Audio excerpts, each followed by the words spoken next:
Pound of Flesh by Shembre. Chapter 12. I hope I've made the right choice.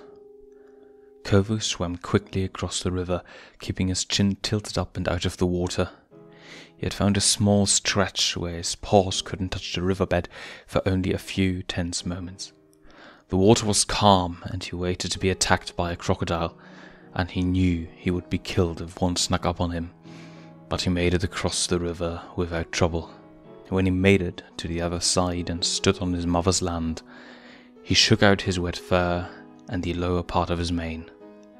He stood for a moment to roll his shoulder and take a deep breath before he started to walk deeper into the outlands. Bits and pieces of scenery sparked distant memories, places here and there where he and Vitani had wrestled in the dirt, the spot where he'd caught his first mouse.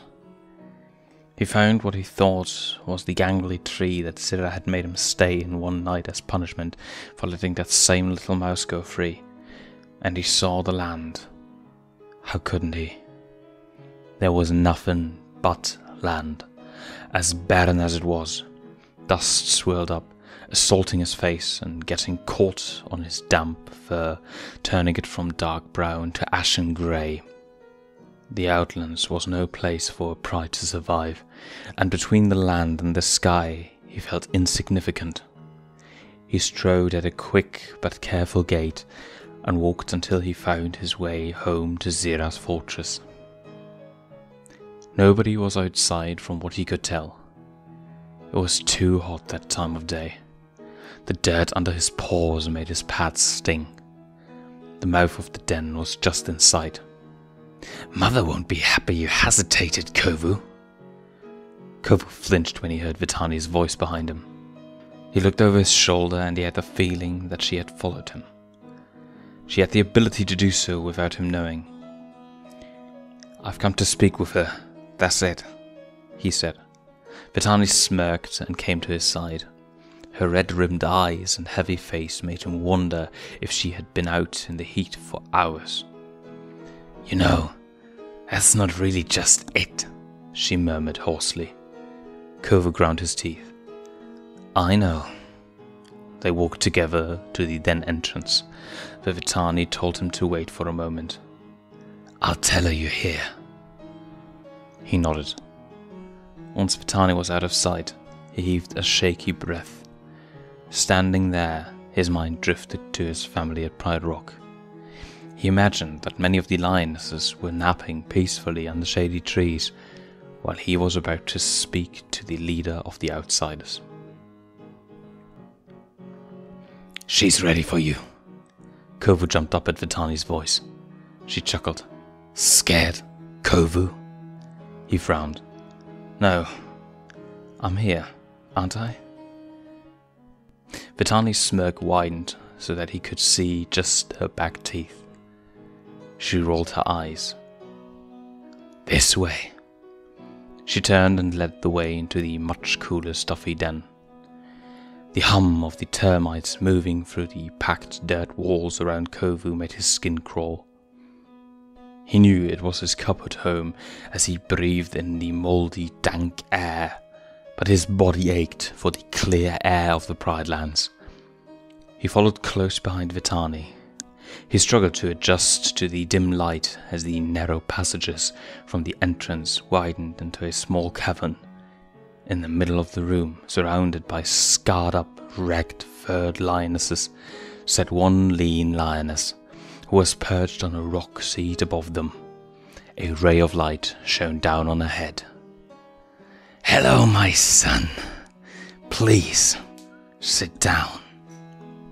Kovu glanced at Vitani as she moved away from him. He sat down where he stood, while Vitani went to sit next to the skinny, scruffy lion Kovu recognized as Nuka. Kovu gave his brother a light nod, but he only received a grimace in return. Nuka kept his red-toned eyes down while he scratched his side with one of his front paws. Vitani was right. You haven't changed. "You've come back to me, my son." Kovu steeled himself before he turned his attention to his mother. When he looked up, he realized that the angles of her face were sharper than he remembered, and the intense look in her wide stare was loving, but he couldn't get past the sneering, toothy grin she gave him. Her stare was unrelenting looking, as the sun would have been easier. So slightly, Kovu shifted his weight. I'm here because you set fire to the Pride Lands. I saw Vitani and Nuka as they ran away from the scene. Zira turned her head slowly and glared at Vitani and Nuka. Her smile eased into a snarl. And I came here, Kovu remarked before Zira could explode into a tirade on his siblings, to ask, demand, that you leave Simba and his family alone. Surprise replaced the glare on Zira's face, her ears pressed against her sleek head. What did you say? Leave Simba alone, he repeated more firmly. He swallowed and kept his eye contact with her. You lied to me about Simba. He's not a killer. You told me he was.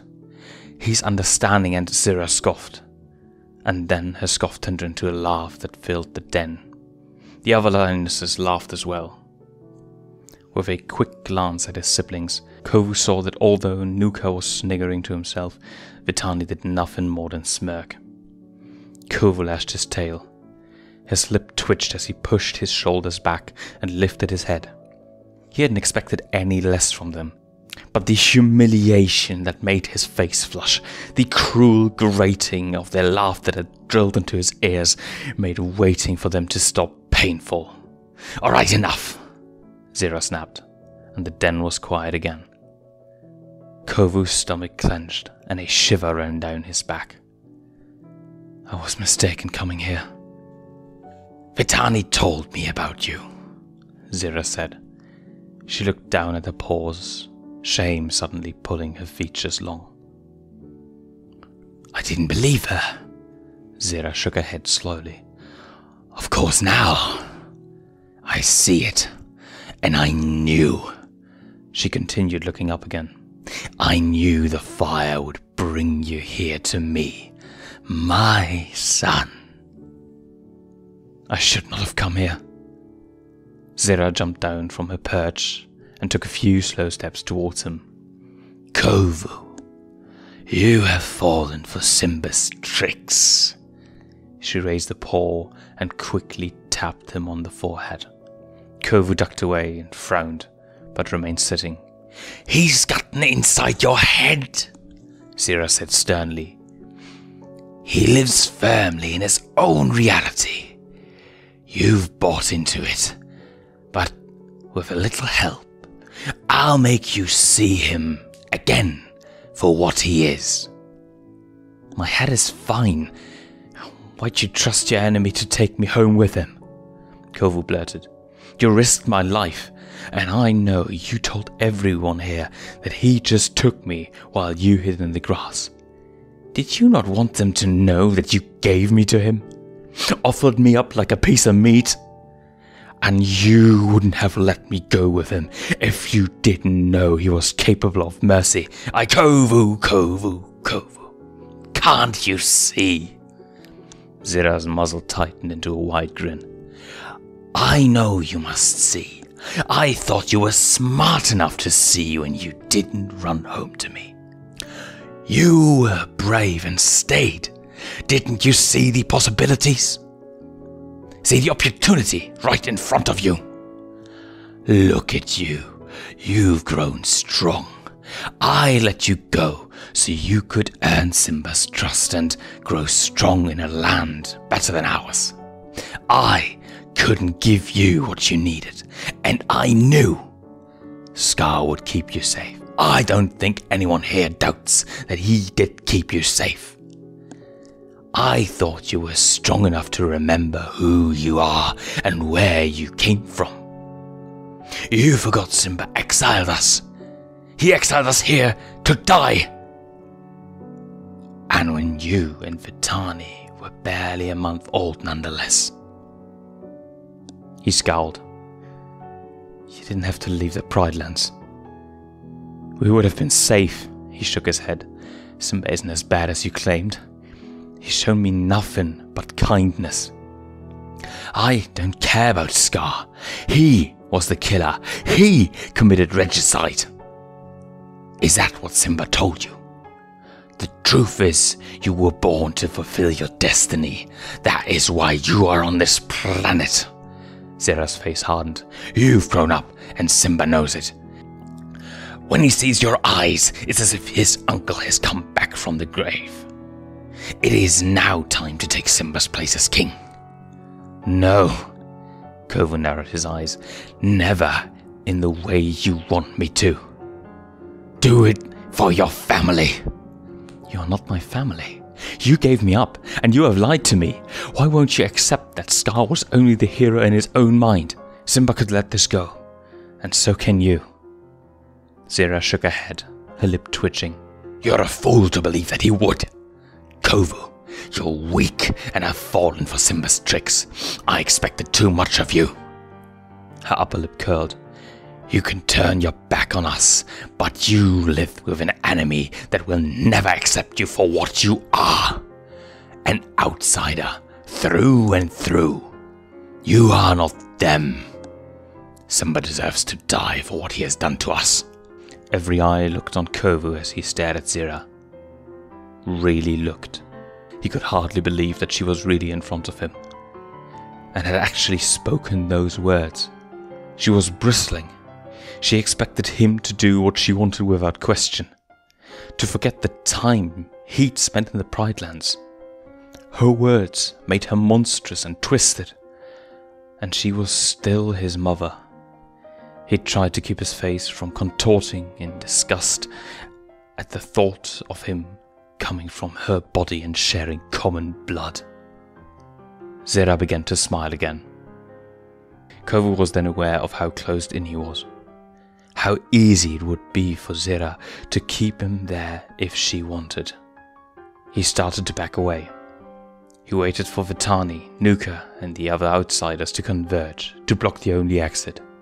If any outsider ever steps foot into the Pride Lands again, they'll have to deal with me personally. I would rather find some place for you to go so you can finally be at peace than hurt any of you.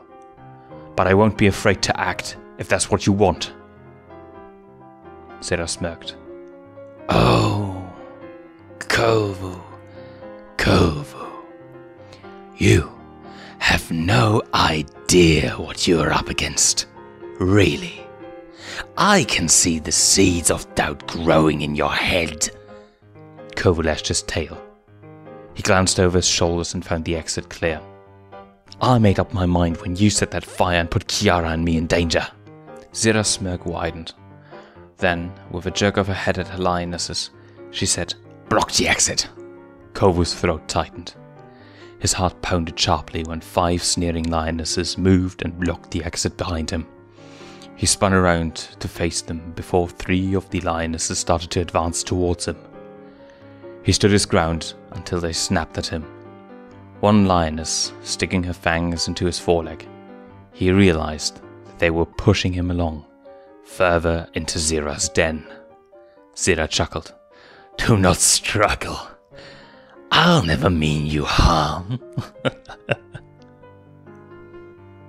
End of chapter 12.